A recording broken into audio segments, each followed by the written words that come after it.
साथियों का मैं विवेक मिश्र स्वागत करता हूं। दोस्तों, हम लोग इस समय पढ़ रहे हैं पर्यावरण और पारिस्थितिकी और आप देख सकते हैं जीएस दृष्टि 2023 सीरीज की हमारी ये पुस्तक है। और आप जानते हैं कि इस पुस्तक में जितनी भी चीज़ें आपको यहाँ पर दी गई होती हैं, ये सभी जो भी आपको यहाँ पर मटेरियल्स मिलते हैं, ये सभी आपको इस पुस्तक में चित्रात्मक तरीके से प्रस्तुत किया गया है। चार्ट के माध्यम से और चित्र के माध्यम से ये सभी बातें आपको यहाँ पर समझाने की कोशिश की गई हैं। कोई भी आप एग्जाम देने जा रहे हैं, खास करके अगर आप टेट सीटेट का दे रहे हैं, कोई भी स्टेट पीसीएस का दे रहे हैं, तो हर एक एग्जाम के लिए ये किताब आपके लिए काफ़ी बेनिफिशियल होगी। ये किताब आपके लिए मार्केट में अवेलेबल है, वहाँ से भी आप इसको परचेज कर सकते हैं, या इसके अलावा अगर आपको ऑनलाइन परचेज करना है तो उसके लिए आप डिस्क्रिप्शन बॉक्स में चेक कर सकते हैं, सारी डिटेल्स आपको वहाँ पर मिल जाएगी। मिस्टर चहर जी हैं, आप जीके की क्लास है, जो जीका वाली पुस्तक है उस पर आधारित क्लास आप चाहते हैं, तो इस क्लास के ठीक बाद यानी कि 1:30 पर आपको वो क्लास मिलेगी। और उस सीरीज में आपको आज से स्टार्ट हो रहा है सामान्य विज्ञान। तो सामान्य विज्ञान को आप पढ़िए 1:30 से, यहाँ पर आपको जीका की क्लास मिल जाएगी। चलिए हम लोग शुरू करते हैं अपने आज के इस सेशन को। दोस्तों, हम लोगों ने लास्ट पॉइंट में जितनी भी बातें पढ़ी थी उसको आप एक बार कोशिश करिए, उसको रिवाइज कर लीजिए, और रिवाइज करके जब आप चीज़ें अगली क्लास में जब बैठते हैं तो वो आपको और भी ज़्यादा बेहतर तरीके से समझ में आती है।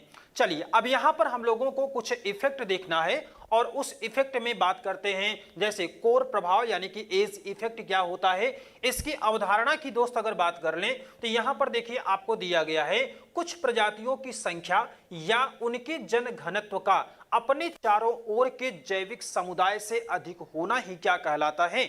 इसी को हम लोग कहते हैं कोर इफेक्ट, या इसको कहते हैं कोर प्रभाव या एज इफेक्ट, इसी को कहा जाता है। जरा ध्यान से समझिए इस बात को, कुछ प्रजातियों की संख्या या उनके जनघनत्व का अपने चारों ओर के जैविक समुदायों से संख्या अगर उनकी ज्यादा हो जाती है तो उसी को हम लोग एज इफेक्ट कहते हैं। अब ये पॉइंट आप देखिए तो आपके सिविल सर्विसेज एग्जाम के लिए भी काफी इंपॉर्टेंट है, तो इसलिए आप इसको ध्यान में रखिएगा।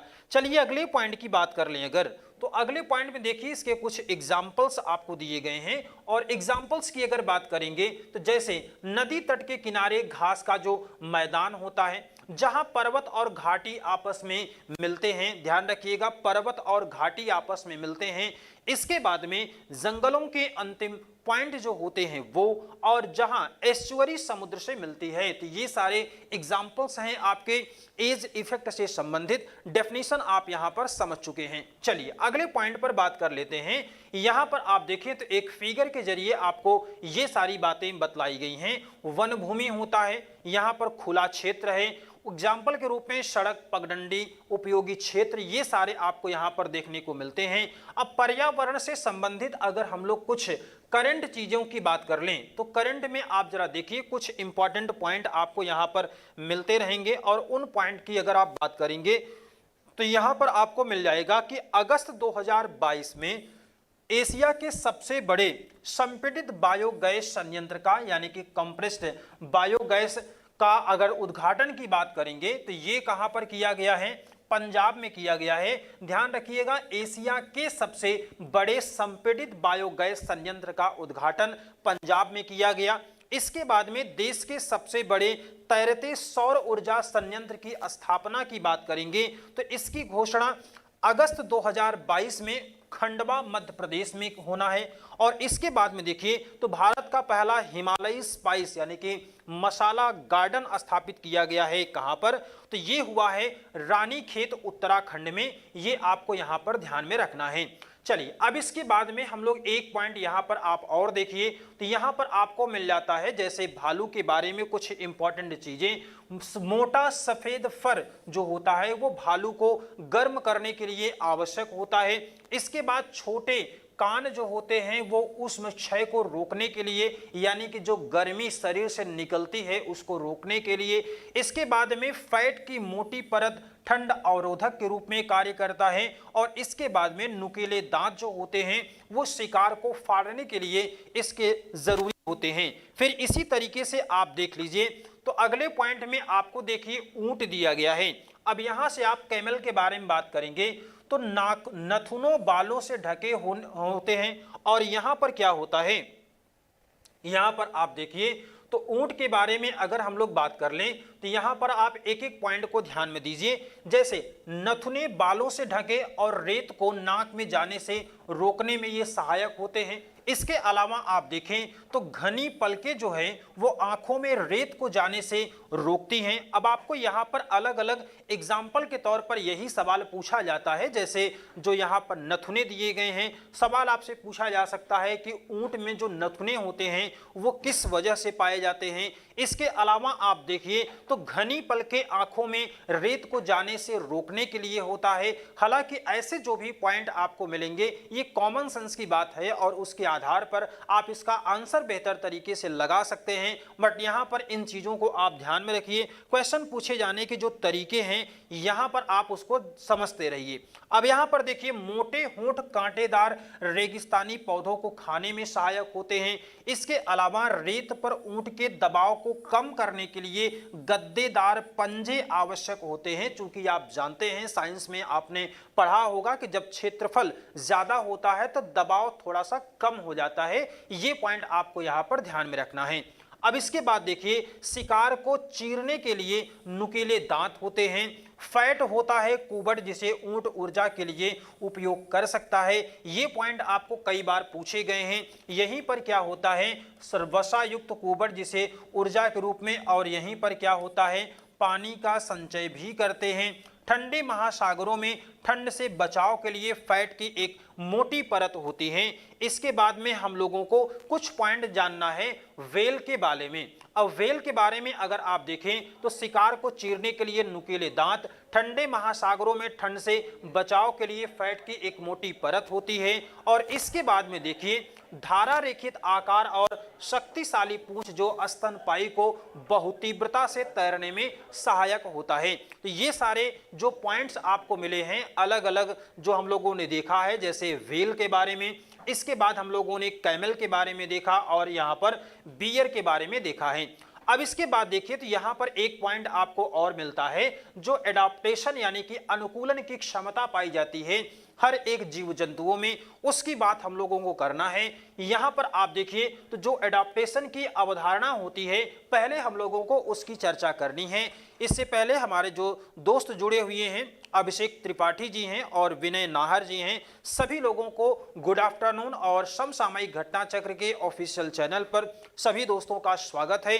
यहाँ पर आप देखिए एडाप्टेशन की जो थ्योरी है इसमें आपको क्या बताया, किसी जीव की बनावट या व्यवहार या फिर जीने की पद्धति जिसकी सहायता से वह किसी विशेष पर्यावरण में जीवित रह सकता है उसी को कहा जाता है थ्योरी ऑफ एडॉप्टेशन। यानी कि जो अनुकूलतम की जो परिभाषा बतलाई गई है, जिस भी पर्यावरणीय क्षेत्र में कोई भी जीव जंतु या वनस्पतियों को ही आप ले लीजिए तो उसी के अनुकूल अपने आप को ढाल लेने की जो प्रवृत्ति पाई जाती है उसी को हम लोग कहते हैं एडॉप्टेशन। चलिए कुछ एग्जाम्पल्स इस बात को समझते हैं। एग्जाम्पल आपको देखिए दिया गया है, पक्षी की चोंच की बनावट कैसी होती है, इसके अलावा फर का मोटापन या पतलापन, इसके बाद पक्षियों में फरों और पंखों की उत्पत्ति, फिर इसके बाद वृक्षों की सदाबहार और पर्णपाती जो प्रवृत्ति होती है। सदाबहार पर्णपाती का मतलब कि जो पेड़ पौधे होते हैं अपने पत्तियों को गिराते हैं और फिर उसके बाद पत्तियां उसमें आती हैं। सदाबहार वृक्ष उनको कहा जाता है जिनकी सभी पत्तियां एक साथ नहीं गिरती। इसके बाद पत्तियों और तनों पर शूल यानी कि कांटों की उपस्थिति और अनुपस्थिति। तो ये सारी आप बातें समझ सकते हैं कि इनकी अलग अलग जो पर्यावरणीय दशाएं होती हैं, एनवायरमेंटल जो कंडीशंस होती हैं, उसी पर आपको इस बात को समझना है। यानी कि जिस तरीके से ये आपको विशेषताएं दिए गए हैं एग्जाम्पल के तौर पर, अगर ये सारी विशेषताएं किसी भी जीव जंतु या वनस्पति में पाई जाती है तो ये मान लिया जाता है कि उनमें एडॉप्टेशन की क्षमता पाई जाती है। उम्मीद करता हूं ये पॉइंट आपको अब समझ में आ गया होगा। चलिए अगले पॉइंट की हम लोग बात करते हैं। यहां पर प्राणियों में अनुकूलता की कार्यनीति दिया गया है, स्ट्रेटजीड एडॉप्टेशन के लिए कैसे होता है इसमें एनिमल्स में। तो यहाँ पर आप देखिए कुछ एग्जाम्पल के आधार पर आप समझिए इस बात को। और यहाँ पर आप देखेंगे जैसे शीत निष्क्रियता होती है, इसमें एग्जाम्पल के तौर पर उत्तरी स्थलीय जो गिलहरी होती है शरीर के तापमान में कमी और श्वसन की दर और हृदय गति में कमी होती है, ये इसकी गतिविधियां होती हैं, उस पर्यावरणीय दशा में अपने आप को ये अनुकूल करने में सक्षम होता है। इसके बाद में देखेंगे तो अगर ग्रीष्म निष्क्रियता की बात करते हैं तो यहाँ पर दक्षिण पश्चिम मरुस्थलों में जो स्थलीय गिलहरी होती है वो गर्मी से बचने के लिए शुष्क गर्म अवधि बिलों में निष्क्रिय अवस्था में बिताती है। जैसे वहां पर किसी भी क्षेत्र में अगर बात करेंगे जिस तरीके से वहां पर एनवायरमेंटल कंडीशन होती है उसी की तरह वहां पर एडॉप्ट करके रहा जाता है कोई भी जीव जंतु या वनस्पति होती है। जैसे अब यहाँ पर पत्ती जैसे टिड्डे होते हैं, टिड्डा जो होता है पूर्ण पत्ती जैसा या पत्ती के एक भाग जैसा दिखलाई पड़ता है, आपने इसको देखा भी होगा। मृत पत्ती के समान रूपधर परभक्षी से अपना बचाव कर लेता है। इसके बाद में आप यहाँ पर देखिए तो एक होता है यहाँ पर जो बटरफ्लाई होती है, मोनाराइग बटरफ्लाई होती है, इसमें अगर बात करें विषहीन होता है। अब यहाँ पर जो विषैली होती है अनुकरण करके सुरक्षा उपाय किया जा सकता है। तो आप देखते हैं कि कोई भी जैसे मधुमक्खी आपको काटती है तो मधुमक्खी में क्या है कि आपसे अपने आप को बचाने के लिए उसको इस तरीके से काम करने पड़ते हैं। अब यहाँ पर देख लीजिए दोनों तितलियों एक जैसी दिखाई देती हैं और भक्षी के लिए बेस्वाद हो जाती हैं। इसके बाद में देखिए उच्च आवृत्ति की ध्वनि उत्पन्न करके वस्तुओं से उत्पन्न हुई प्रतिध्वनि की उपस्थिति को पहचानता है और यह सोनार के सिद्धांत पर काम करता है। बड़े काम की चीज है, आप इसको थोड़ा सा ध्यान में रखिएगा। प्रतिध्वनि निर्धारण करके जो हॉर्स शू बैट होते हैं, घोड़े की नाल, चमगादड़ और अन्य इस तरीके से घटनाएं करते हैं और जिस तरीके से वहां पर ध्वनि उत्पन्न होती है वस्तुओं से प्रतिध्वनि की उपस्थिति को पहचानते हैं और यह सोनार के सिद्धांत पर काम करता है। ये एक इंपॉर्टेंट पॉइंट आपको है किस सिद्धांत पर कार्य करता है, तो राइट आंसर आप लगाइएगा सोनार के सिद्धांत पर काम करता है। इस तरीके से आप देख रहे हैं कि विभिन्न जीव जंतुओं में जो एडॉप्टेशन की क्षमता पाई जाती है उससे संबंधित ये पॉइंट आपको जरूरी है। अब यहां पर देखिए पारिस्थितिकी तंत्र से संबंधित कुछ इंपॉर्टेंट पॉइंट आपको यहां पर दिए गए हैं। इस पॉइंट की अगर बात करेंगे तो महासागर जो होता है सर्वाधिक अस्थायी पारिस्थितिकी तंत्र होता है। ये एक एक सवाल आपके लिए हैं। अस्थाई सर्वाधिक अस्थाई पारिस्थितिकी तंत्र किसमें है, तो वो आंसर लगाइएगा महासागर में। हैलोक्लाइन जो होता है जल निकाय में लवणता प्रवणता का प्रदर्शक होता है। और इसके बाद में 1972 में गहन पारिस्थितिकी यानी कि डीप इकोलॉजी शब्द का पहली बार प्रयोग किया था अर्निज नेस ने। और यहाँ पर पिक्नोक्लाइन जो होता है जल निकाय में घनत्व प्रवणता का प्रदर्शक होता है, इंडिकेशन होता है। थर्मोक्लाइन की अगर बात कर लेते हैं तो जल निकाय में गहराई के साथ तापमान परिवर्तन को बतलाता है। और इसके बाद में एक शब्द यहाँ पर है इकोलॉजिकल निशे यानी कि पारिस्थितिकी निशे शब्द का पहली बार जो प्रयोग किया गया था वो था जोसेफ ग्रीनेल के द्वारा। तो ये देखिए आपको यहाँ पर कुल 6 इंपॉर्टेंट पॉइंट मिले हैं और ये सभी पॉइंट आपके एग्जाम के लिए इंपॉर्टेंट कैसे होंगे, यहाँ पर आपको एक एक सवालों के रूप में ये सारे पॉइंट पूछे जाते हैं। अब इसके बाद में देखिए तो पारिस्थितिकी तंत्र से संबंधित कुछ जो विविध नियम आपको दिए गए हैं, हम लोग यहाँ पर कुछ एक्ट की बात करते हैं। और ये जो सारे एक्ट आपको दिए गए हैं इन सभी एक्ट की अगर बात करेंगे तो यहाँ पर है वन्य जीव संरक्षण अधिनियम 1972। इसके बाद में आप देखेंगे तो वन संरक्षण अधिनियम 1980 है। इसके बाद पर्यावरण संरक्षण अधिनियम 1986। फिर इसके बाद है अनुसूचित जनजाति और अन्य परंपरागत वन निवासी वन अधिकारों की मान्यता अधिनियम 2006 आपको यहाँ पर देखने को मिलता है। दोस्त फिर इसके बाद आप देखिए तो यहाँ पर एक आपको इंडेक्स दिया गया है प्रजातीय प्रचुरता को निर्धारित करने वाले सूचकांक। यहाँ पर आप देखिए तो अल्फा सूचकांक जो होता है वह स्थानीय स्तर पर किसी समुदाय या आवासीय क्षेत्र के मध्य प्रजाति की विविधता को बतलाता है। इसके अलावा जो बीटा इंडेक्स होता है यह स्थानीय और क्षेत्र विशेष में उपस्थित प्रजातियों की संरचनात्मक विविधता को बतलाता है। और इसके अलावा जो गामा इंडेक्स होता है यह किसी भूदृश्य की संपूर्ण विविधता को बतलाता है। जरा इस पॉइंट को आप ध्यान से समझिए, जब यहां पर संपूर्ण डाइवर्सिटी की बात करेंगे, कंप्लीट डाइवर्सिटी, तो उसके लिए होता है गामा इंडेक्स। यहां पर आपने देखा था बीटा इंडेक्स है, और बीटा इंडेक्स जो होता है वह स्थानीय और क्षेत्र विशेष में उपस्थित प्रजातियों की संरचनात्मक विविधता को बतलाता है। इस तरीके से प्रजातीय प्रचुरता को निर्धारित करने वाले जो इंडेक्स हैं उसमें आपने अल्फा, बीटा और गामा इंडेक्स को देखा है। इस वाले को थोड़ा सा ज्यादा आप महत्व दीजिएगा। जो गामा सूचकांक होता है किसी भूदृश्य की संपूर्ण जैव विविधता जो होती है उसके बारे में ये बतलाता है। तो कंप्लीट बायोडाइवर्सिटी की बात गामा इंडेक्स के द्वारा किया जाता है। अब इसके बाद में देखिए तो यहां पर आपको अगले पॉइंट में मिल जाता है। नेक्स्ट पॉइंट की हम लोग बात करते हैं तो यहां पर आपको पारिस्थितिकी तंत्र से संबंधित कुछ इंपॉर्टेंट पॉइंट हैं। यहां पर आप देखिए अपघटनकारी कार्बनिक पदार्थ के अंश जो होते हैं अपरद कहलाते हैं, और मनुष्य जो होता है वह सर्वभक्षी होने के कारण एक से अधिक पोषण स्तर के सदस्य होते हैं। ये बात हम लोगों ने समझ लिया है।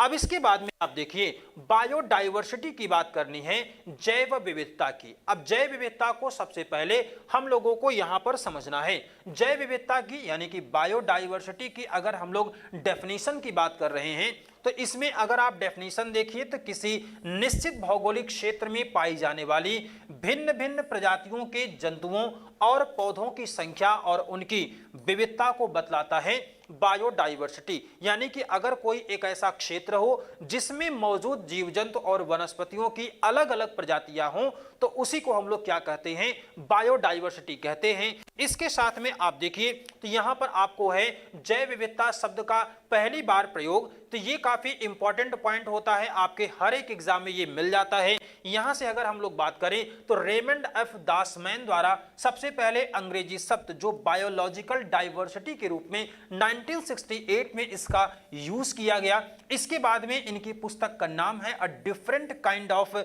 कंट्री में सबसे पहली बार इन्होंने प्रयोग किया था। इसके बाद डब्ल्यू.जी. रोसेन बाद में बायोलॉजिकल बायोडाइवर्सिटी से परिवर्तित करके बायोडाइवर्सिटी शब्द का इस्तेमाल किया था पहली बार। तो यहां पर आपको दोनों पॉइंट ध्यान में रखने हैं। अगर सवाल आपसे पूछा जाए सर्वप्रथम किसने किया था, रेमंड एफ दासमैन के द्वारा अंग्रेजी शब्द बायोलॉजिकल डाइवर्सिटी के रूप में 1968 में, और इनकी पुस्तक का नाम था a different kind of country, इसमें सबसे पहली बार। और इसके बाद डब्ल्यू.जी. रोसेन जो हैं वो बायोलॉजिकल डाइवर्सिटी के स्थान पर बायोडाइवर्सिटी के रूप में सबसे पहली बार प्रयोग किया था। तो दीज ऑल पॉइंट्स आपके लिए काफी इंपॉर्टेंट हो सकते हैं। चलिए नेक्स्ट पॉइंट की बात करते हैं। अगले पॉइंट में आपको यहां पर मिल जाएगा जैव विविधता के अलग अलग स्तर कौन कौन से होते हैं। तो बायोडाइवर्सिटी के अगर हम लोग अलग अलग लेवल की बात करें, स्तर की बात करते हैं, तो यहां पर आपको आनुवांशिक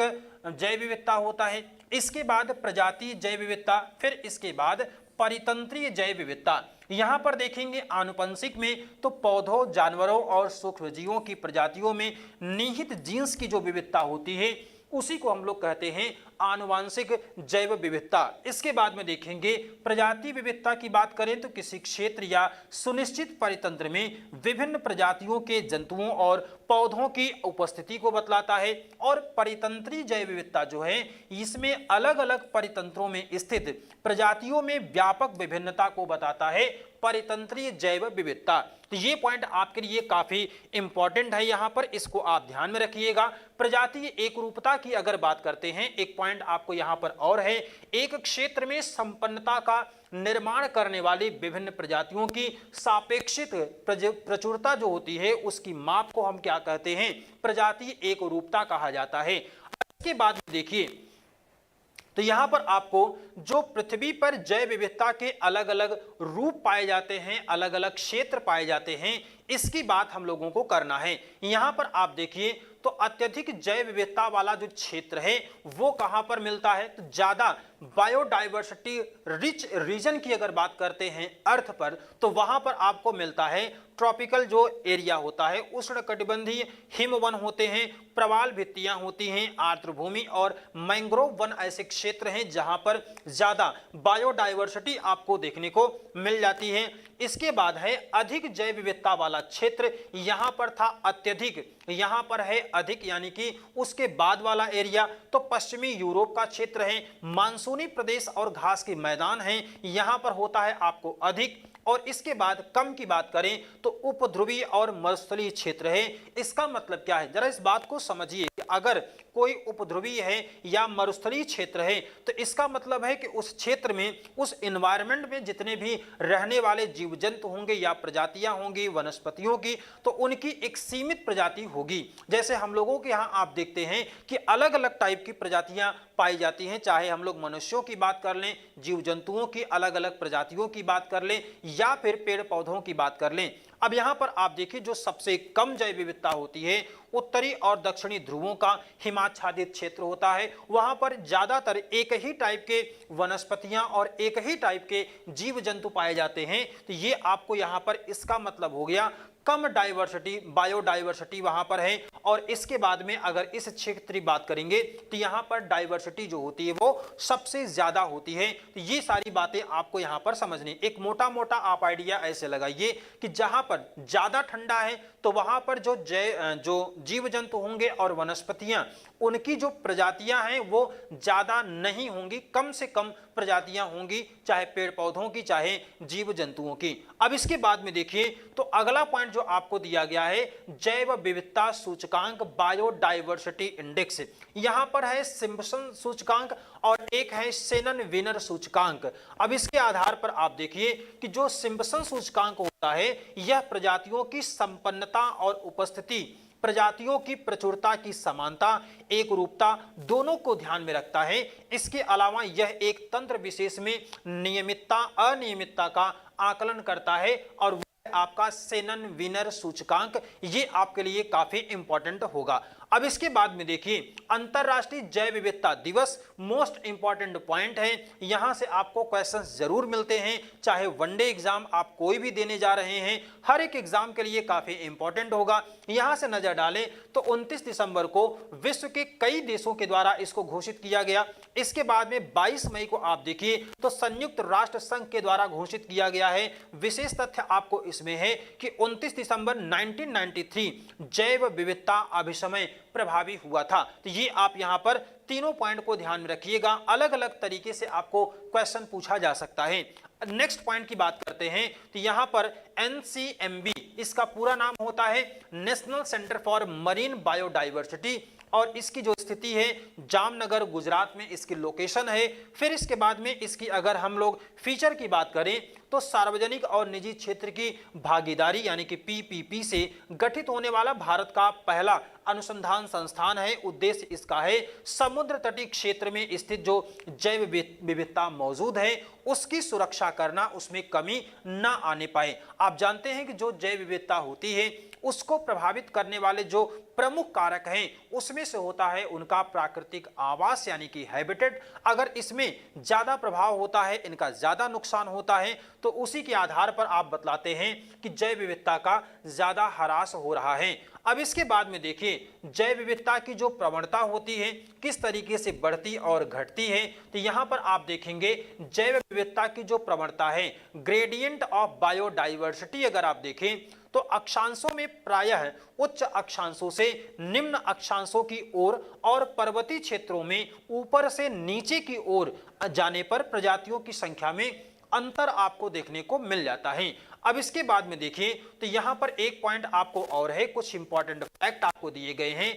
बीटा विविधता उच्च होने का मतलब क्या है? अगर बीटा विविधता ज्यादा हो जाती है तो इसका मतलब होता है कि विभिन्न आवासों की प्रजातीय संगठन में कम समानताएं हैं और इसके बाद में एक क्षेत्र विशेष में उपस्थित विभिन्न प्रकार की प्रजातियों की कुल संख्या की गणना क्या कहलाती है? तो इसी को हम लोग कहते हैं प्रचुरता या फिर समृद्धता। तो इस तरीके से आपने सारे इंपॉर्टेंट देख लिए हैं। अब इसके बाद यहाँ आप देखिए तो इसका इंपॉर्टेंस क्या होता है। इंपॉर्टेंस की अगर हम लोग बात करें तो सांस्कृतिक और वैज्ञानिक महत्व है, इसके बाद आर्थिक महत्व है, फिर इसके बाद पारिस्थितिकी महत्व है। तो इस महत्व को आप यहाँ पर देखिए, ये सारे आपको अलग अलग सांस्कृतिक है, वैज्ञानिक है, आर्थिक है और उसके बाद पारिस्थितिकी महत्व है। तो कौन कौन से बायोडाइवर्सिटी के फायदे होते हैं, महत्व होता है, वो आप यहां पर देख सकते हैं। इसके बाद में देखिए क्षेत्र विशेष में उपस्थित प्रत्येक प्रजाति के सदस्यों की सापेक्षिक उपलब्धता, यानी कि जो रिलेटिव जो इसकी उपलब्धता है, इसको क्या कहा जाता है, समता इसको कहते हैं। और इसके अलावा जैसे जैसे हम भूमध्य रेखा से ध्रुवों की ओर बढ़ते हैं, प्रजाति विविधता ज्यादा होती है, कैसे कम होने लगती है। और इसके बाद में जैव विविधता का आकलन करते समय जो ध्यान रखने वाले प्रमुख कारक हैं वो है प्रचुरता और समता। यहां पर आपको ये दोनों पॉइंट ध्यान में रखने हैं। अब इसके बाद में आप देखिए अगला पॉइंट है आपको, जैव विविधता का जनक किसको कहा जाता है, who is the father of biodiversity. तो एडवर्ड ओ विल्सन जो हैं ये इसके जनक माने जाते हैं। बायोडाइवर्सिटी के गर्म उष्ण और गर्म जलवायु क्षेत्र के लिए सबसे जो सर्वश्रेष्ठ स्थान माने जाते हैं वो माने जाते हैं अनियत तापी प्राणियों के लिए, जैसे तितली होती है इसके लिए। तितलियों की सर्वाधिक प्रजातियां उष्णकटिबंधीय क्षेत्रों में पाई जाती हैं। इसके बाद में जैवमंडल आरक्षित परिरक्षण क्षेत्र संबंधित होते हैं आनुवांशिक विभिन्नता से। अब यहां पर आप देखिए तो अगले पॉइंट में आपको कुछ अन्य इंपॉर्टेंट पॉइंट हैं, जैसे हॉट स्पॉट क्या होता है। हॉट स्पॉट आप जानते हैं कि जहां पर भी जैव विविधता सबसे ज्यादा है उसमें अगर खतरा उत्पन्न होने लगे तो उसी को हम लोग क्या कहते हैं, उसी को हम लोग हॉट स्पॉट जोन कहते हैं। और यहां पर देखिए किसी स्थान की जैव विविधता हॉट स्पॉट के रूप में योग्यता के लिए जो मानदंड दिए गए हैं, संबंधित क्षेत्र में कम से कम 1500 स्थानिक संवहनी पौधों की प्रजातियां होनी चाहिए और इस क्षेत्र की मूल वनस्पतियों का कम से कम 70% नष्ट हो गया हो, अर्थात यह संकटग्रस्त हो गया हो, तब वहां पर क्या होता है, बायोडाइवर्सिटी के रूप में हॉट स्पॉट का जोन वहां पर क्रिएट किया जाता है। अब इसके बाद में देखेंगे तो यहां पर खतरा कैसे कैसे है। बायोडाइवर्सिटी की अगर हम लोग खतरे की बात करें तो यहां पर आप देख सकते हैं कौन कौन से खतरे हैं। तो यहां पर है शिकार और ज्यादा दोहन करने से, पर्यावास का ह्रास, रोग और संक्रमण की वजह से, वैश्विक तापमान जलवायु परिवर्तन है ही, इसके बाद विदेशी प्रजातियों का प्रवेश या अतिक्रमण या जातियों का विलोपन। तो इस तरीके से आप देख सकते हैं कि ये सभी इंपॉर्टेंट पॉइंट होंगे जो कि बायोडाइवर्सिटी के लिए खतरा उत्पन्न होते हैं। ये आपके लिए जरूरी पॉइंट था। अब इसके बाद में देखिए तो यहां पर आपको दिया गया है कि जातियों का जो विलोपन होता है नैसर्गिक होता है, समूह विलोपन और मानवोद्भवी विलोपन होता है। अब यहां पर आप देखिए जो विश्व के 36 जैव विविधता या हॉट स्पॉट का भौगोलिक वितरण जो है वो आपको यहां पर दिया गया है। अफ्रीका की बात करें कॉन्टिनेंट वाइज तो अफ्रीका में होते हैं कुल 8 बायोडाइवर्सिटी हॉटस्पॉट जोन। इसके बाद में दक्षिण पूर्व एशिया और एशिया प्रशांत के क्षेत्र की बात करेंगे तो यहां पर होते हैं 9। यूरोप और मध्य एशिया की बात करते हैं तो यहां पर होते हैं 4। इसके बाद उत्तरी और मध्य अमेरिका की बात करेंगे तो यहां पर है 5। इसके बाद दक्षिण अमेरिका की बात करेंगे तो यहां पर भी 5 हैं। पूर्वी एशिया की बात करेंगे तो 2 हैं और दक्षिण एशिया की बात करेंगे तो यहां पर 3 जैव विविधता के हॉट स्पॉट आपको मिल जाते हैं। अब इसके बाद देखिए तो भारत में कौन कौन से हैं। भारत में आपको मुख्य तौर से कहां पर मिलते हैं तो ये आपको 4 क्षेत्र दिए गए हैं। सबसे ज्यादा की अगर हम लोग बात करें तो ये होता है आपका हिमालयी क्षेत्र और इसके बाद होता है आपका पश्चिमी घाट। यहां पर आप देखिए तो हिमालयी क्षेत्र की बात करेंगे तो संपूर्ण भारतीय हिमालयी क्षेत्र को शामिल करता है। इसमें चीन, नेपाल, भूटान और म्यांमार के द्वारा जो हिमालयी भाग में भी सम्मिलित हैं उनको भी बायोडाइवर्सिटी के हॉट स्पॉट के रूप में जाना जाता है। फिर इसके बाद पश्चिमी घाट और श्रीलंका की बात कर ले तो भारत का जो पश्चिमी घाट क्षेत्र है और श्रीलंका के भूभाग शामिल होते हैं वो किस में होंगे, तो पश्चिमी घाट और श्रीलंका वाले क्षेत्र में। इसके बाद इंडो बर्मा की बात करेंगे तो असम है, अरुणाचल प्रदेश और सिक्किम को छोड़ करके संपूर्ण उत्तर पूर्वी भारत को शामिल करता है। इसमें अंडमान निकोबार द्वीप समूह, बांग्लादेश और मलेशिया, थाईलैंड, लाओस, इन सभी को शामिल किया जाता है।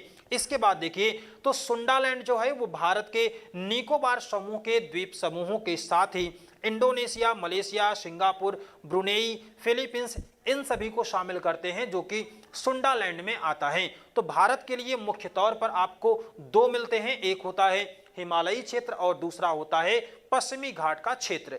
अब इसके बाद में देखिए नेक्स्ट पॉइंट में, तो अगले पॉइंट में आपको यहां पर मिल जाएगा विलुप्त होने वाली प्रजातियों के कुछ एग्जाम्पल। अब जरा इसको एग्जाम्पल जो आपको दिए जाते हैं इसको थोड़ा सा ध्यान में रखा करिए और ऐसे ही क्वेश्चंस आपको मिलते हैं। जैसे आपने देखा था रेड डेटा बुक के बारे में IUCN के द्वारा उसको प्रकाशित किया जाता है, तो इसमें जो विलुप्त होने वाले हैं इसमें है डोडो मॉरिशस का, क्वागा है दक्षिण अफ्रीका का, थाईलेसिन या फिर तस्मानियन टाइगर बोला जाता है, ऑस्ट्रेलिया और न्यू गिनी में भी होता है।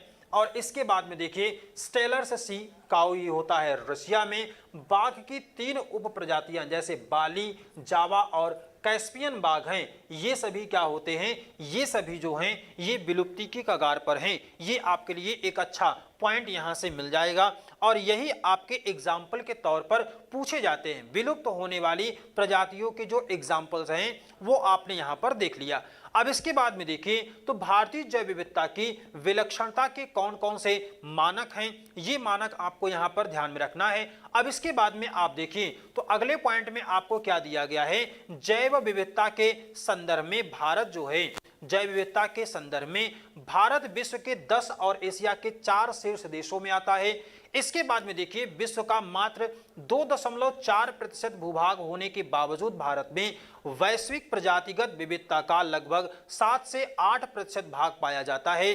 विश्व के 17 मेगा डाइवर्सिटी वाले देशों में से भारत एक होता है और इसके बाद में भारत में पादपों की 50,000 से अधिक प्रजातियां, जंतुओं की 1,03,000 से अधिक प्रजातियां और विश्व की तकरीबन आधी जलीय पादप प्रजातियां पाई जाती हैं। भारत खेती के पौधों के उद्गम के 8 प्राथमिक केंद्रों में से एक माना जाता है। यह भी आपके लिए काफी इंपॉर्टेंट पॉइंट यहां पर दिया गया है। अब इसके बाद में देखिए तो यहां पर आधुनिक दवाएं, औषधियां जो पौधों से प्राप्त होती है या पादपों से, तो ये भी आप देखिए तो जैसे यहां पर आप देखिए एट्रोपिन जो होता है ये बेलाडोना से प्राप्त होता है, पादप जो है इसके, और एंटीकोलिनर्जिक दस्त में आंतों का दर्द कम करता है। इसके बाद में आप देखिए अनानास है, ब्रोमेलिन होता है, ये अनानास से मिलता है। संक्रमण की अवस्था में जो टिश्यूज होते हैं उनकी जलन को नियंत्रित करने के लिए अनानास होता है। इसके बाद में चाय और कहवा जो होता है ये कैफीन नाम की औषधि मिलती है। चाय और कहवा से केंद्रीय जो स्नायु तंत्र को प्रदीप्त यानी कि कुछ उसको एनर्जी देता है। इस तरीके की चीजें यहाँ पर आपको दिख जाएंगी। अब इसके बाद में देख लीजिए जैसे और भी इसमें जो दिए गए हैं, कैफीन के बाद कोकीन है वो कोकोआ से प्राप्त होता है और ये क्या होता है, एनाल्जेसिक और लोकल एनेस्थेटिक, दर्द कम करता है और शल्य क्रिया के दौरान दर्द को रोकता है। नशे के लिए भी इसका इस्तेमाल किया जाता है, किसका, तो वो होता है कोकीन का। कोडीन या मॉर्फिन जो होता है अफीम पोस्ता, एनाल्जेसिक, दर्द कम करता है। और इसके बाद में है डायसजेनिन, जंगली रतालू, और ये स्त्रियों के लिए गर्भ निरोधक प्रभावी है, एंटीऑक्सीडेंट के रूप में भी ये काम करती है। अब इसके बाद में देखिए प्रतिजैविक के रूप में काम करता है कौन, तो यहाँ पर पेनिसिलिन जो होती है पेनिसिलियम फंगी से प्राप्त होता है और एंटीबायोटिक के रूप में काम करती है। तो यहाँ पर आप देख लीजिए सारी की सारी चीजें आपको यहाँ पर दे दी गई हैं। और इसके बाद में जैव विविधता हॉट स्पॉट से संबंधित कुछ इंपॉर्टेंट फैक्ट की अगर बात करें तो जैव विविधता शब्द का प्रयोग सर्वप्रथम यहाँ पर देख लीजिए। और इसके बाद ब्रिटिश पारिस्थितिकवाद जो नॉर्मन मायर्स थे वो 1988 में मेगा डाइवर्सिटी क्षेत्र पृथ्वी पर जैव विविधता के सबसे समृद्ध और संकटापन्न संग्रह होते हैं। ये आपके लिए काफी इंपॉर्टेंट पॉइंट होगी। अब यहां पर आप देखिए तो अब जितने पॉइंट आपको खास करके जो ये आपको चार्ट में दिए गए थे, ये सभी आपको अलग अलग एग्जाम्पल के रूप में आपसे सवाल पूछे जाते हैं, तो इसको थोड़ा सा आपको ध्यान में रखने की जरूरत है।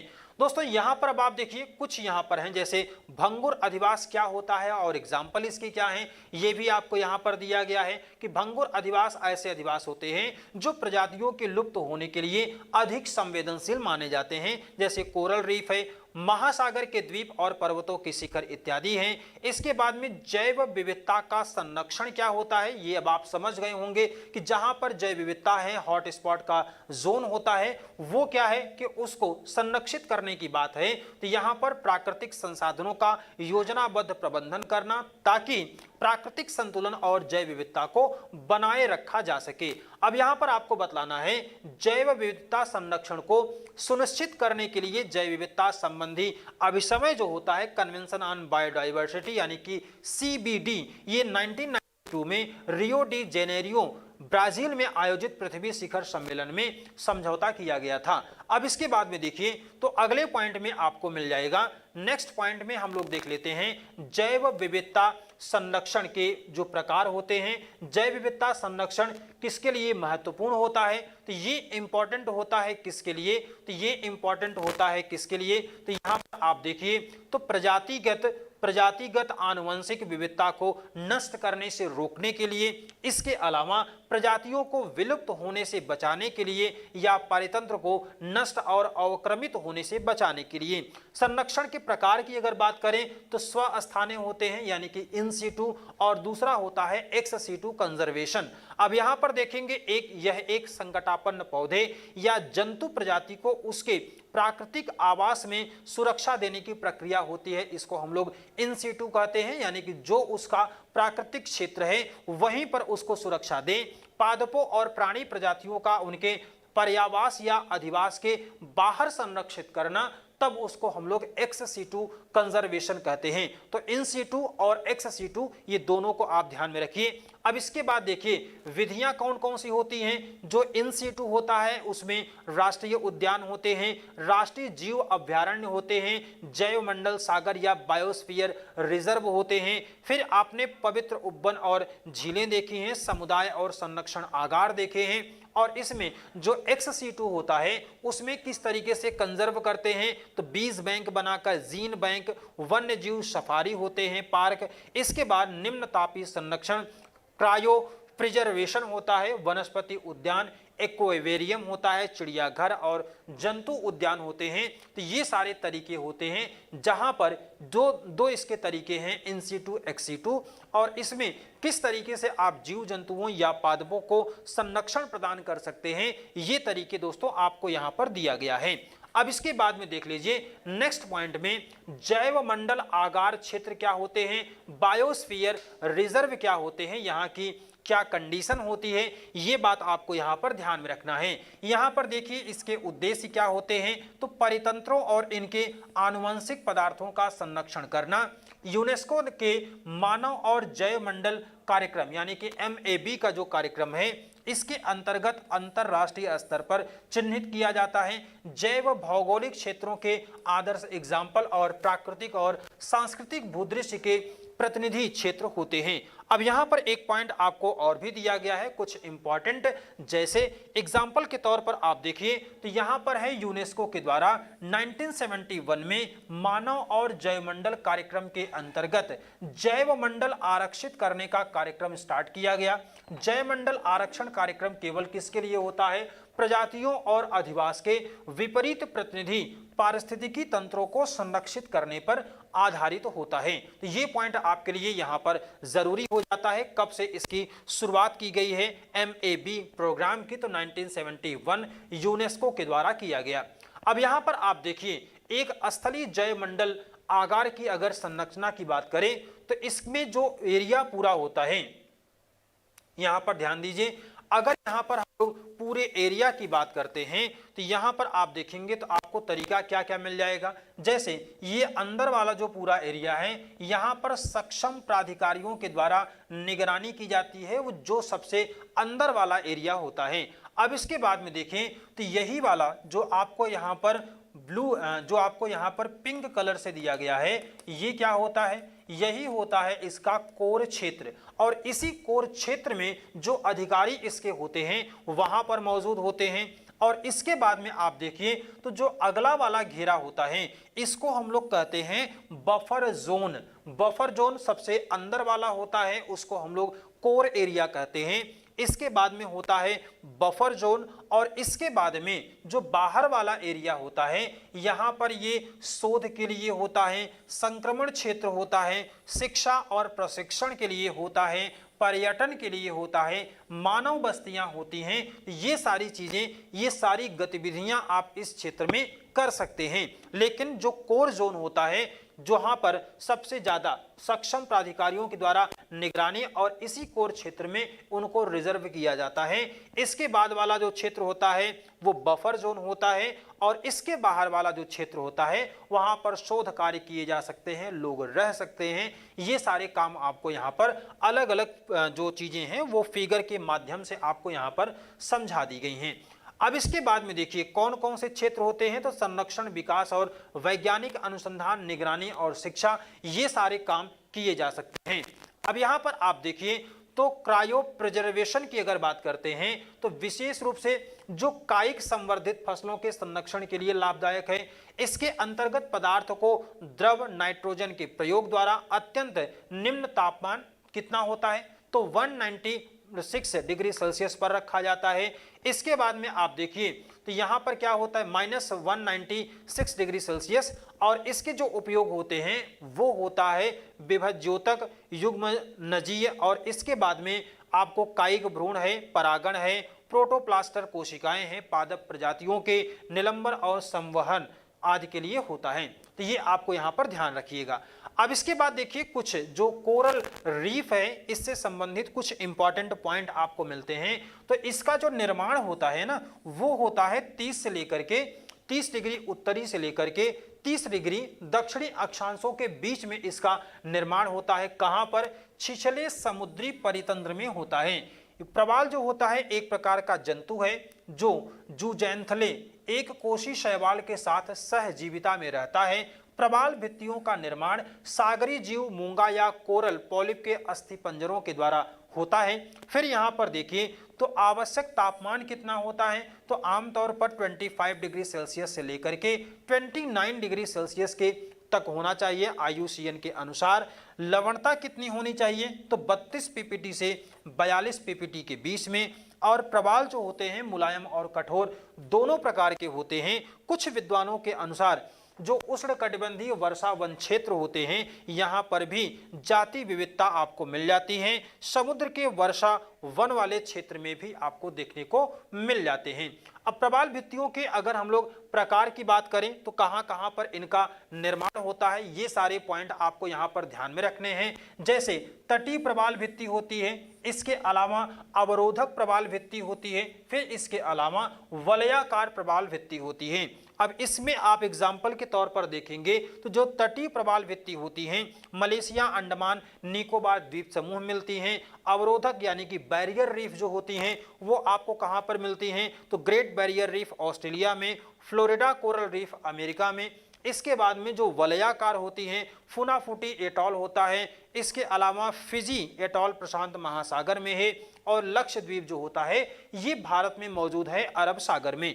अब इसके बाद में देखेंगे तो नेक्स्ट पॉइंट में आपको मिलता है, अगले पॉइंट में आपको दिया गया है कि जो प्रवाल भारत में जो हम लोग बात करते हैं, भारत में प्रवाल भित्ति 4 क्षेत्रों में पाई जाती है। प्रजाति विविधता के अनुसार इनका जो क्रम दिया गया है ये इंपॉर्टेंट होता है। पहले में कौन सा होगा, तो अंडमान और निकोबार, सर्वाधिक प्रजाति विविधता यहाँ पर मिलती है। इसके बाद होता है आपका लक्षद्वीप, सर्वाधिक प्रवाल भित्ति क्षेत्रफल में होता है। इसके बाद मन्नार की खाड़ी है तो न्यूनतम प्रवाल भित्ति का क्षेत्रफल है, और कच्छ की खाड़ी का है तो न्यूनतम प्रजाति विविधता पाई जाती है। कौन कौन से 4 इंपॉर्टेंट पॉइंट हैं, अंडमान निकोबार, लक्षद्वीप, मन्नार की खाड़ी और कच्छ की खाड़ी, यहाँ पर किस प्रकार की विविधता भित्ति पाई जाती है ये आपको ध्यान में रखना है। इसके बाद में देखेंगे अगले पॉइंट पर पर्यावरण से संबंधित कुछ जो करंट अफेयर्स की चीजें हैं वो भी आपको यहां पर ध्यान में रखना है। एक एक करके बात करते हैं कौन कौन से पॉइंट आपके लिए यहां पर जरूरी हैं। तो इसमें आप देखेंगे सबसे पहला जो पॉइंट आपको यहां पर दिया गया है वो पॉइंट आपको है शहरी जैव विविधता पर देश का पहला 2 दिवसीय 5 से 6 अगस्त 2022 के बीच में सम्मेलन जो था उसको इंदौर मध्य प्रदेश में आयोजित किया गया।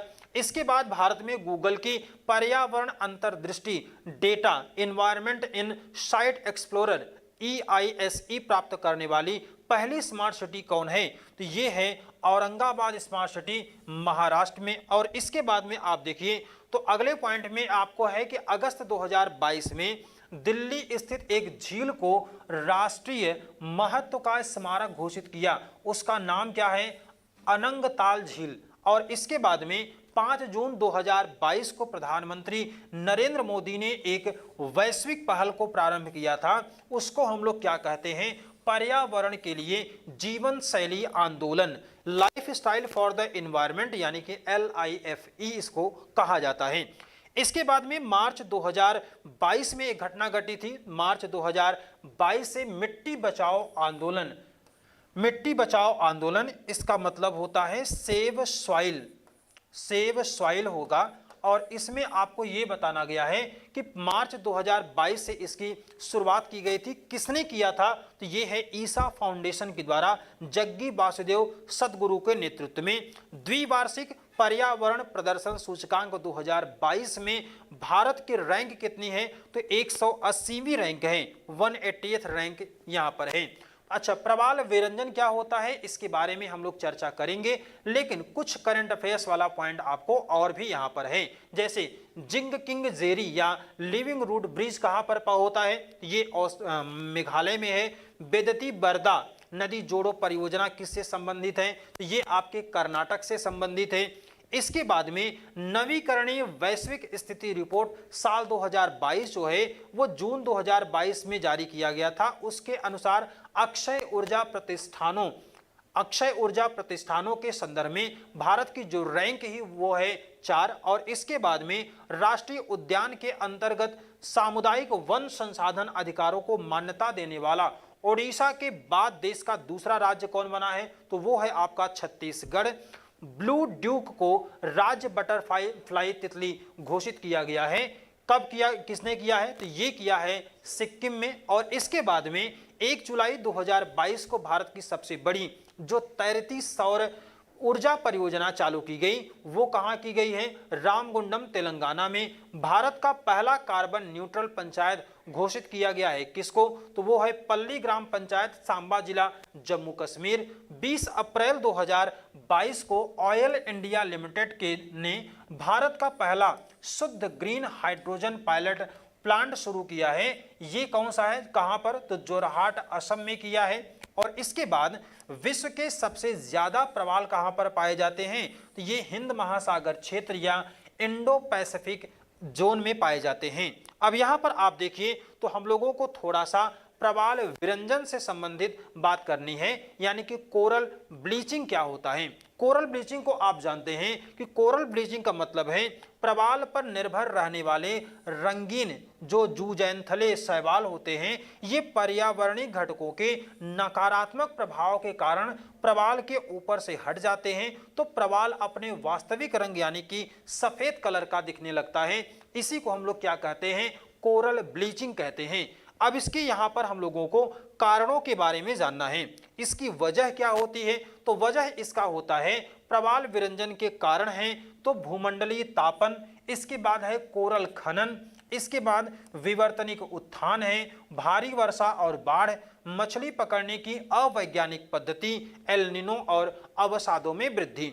चूंकि आप जानते हैं कि जब भी अवसादों में वृद्धि होगी तो इसका मतलब है कि जो वहां पर जीव होते हैं वो अच्छे तरीके से सरवाइव नहीं कर पाते हैं, वो मरने लगते हैं। तो इसलिए आपको यहां पर ध्यान में रखना है कि अवसादों की वृद्धि नहीं होनी चाहिए। ये सारे पॉइंट आपके एग्जाम के पॉइंट ऑफ व्यू से काफी इंपॉर्टेंट होते हैं। तो यहां तक की बात हम लोगों ने अपने आज की क्लास में कंप्लीट कर लिया है। इसके आगे की जो बातें होंगी वो हम लोग अपनी कल की क्लास में कंप्लीट करेंगे। आज सभी का बहुत बहुत शुक्रिया। अगली क्लास में हम लोग फिर से मिलेंगे, तब तक के लिए जय हिंद, वंदे मातरम।